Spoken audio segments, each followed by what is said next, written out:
40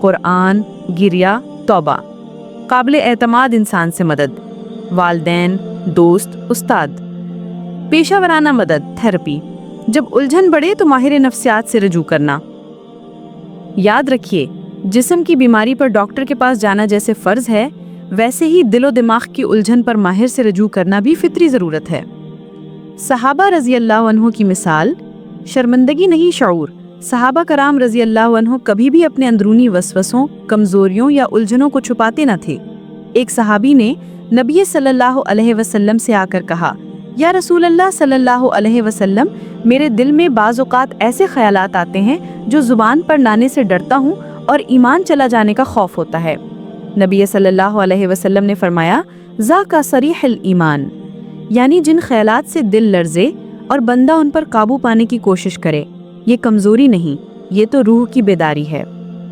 وقاص اگر کہتا مجھے مدد چاہیے اور کوئی اسے جج نہ کرتا، بلکہ کہتا چلو ساتھ بیٹھتے ہیں، تو شاید زندگی رکتی نہیں۔ کہا جاتا ہے جب دل بہت تھک جائے تو زندگی رکتی نہیں، بلکہ اللہ خود اسے تھام لیتا ہے۔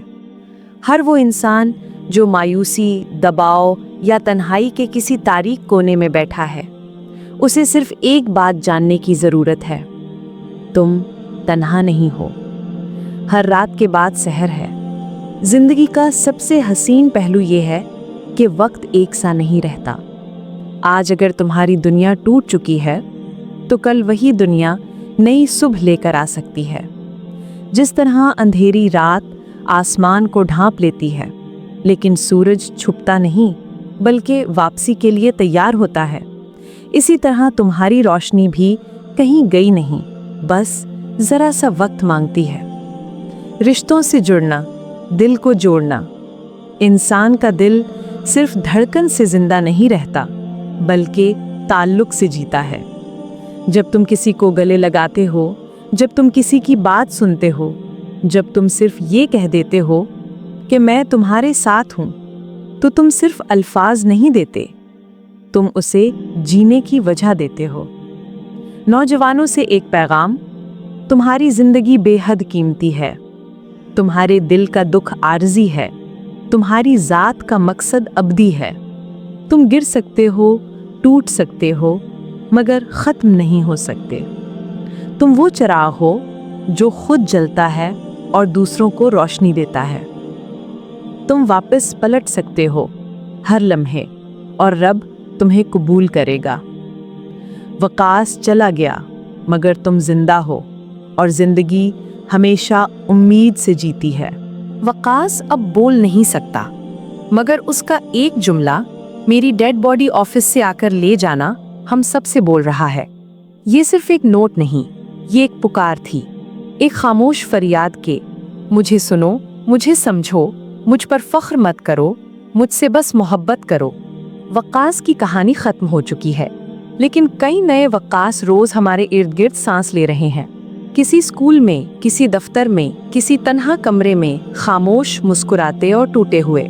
ہمیں ان کے لیے آواز بننا ہے۔ ہم سب کا فرض ہے دیکھنا چہرے کی مسکراہٹ کے پیچھے کیا چھپا ہے، سننا وہ شخص جو کم بولتا ہے شاید سب سے زیادہ کہنا چاہتا ہے، بولنا ایک جملہ، ایک ساتھ، ایک لمحہ زندگی کا رخ موڑ سکتا ہے۔ یاد رکھو، اگر تم کسی کو خودکشی سے نہیں روک سکتے تو تم اسے زندگی سے جوڑ سکتے ہو۔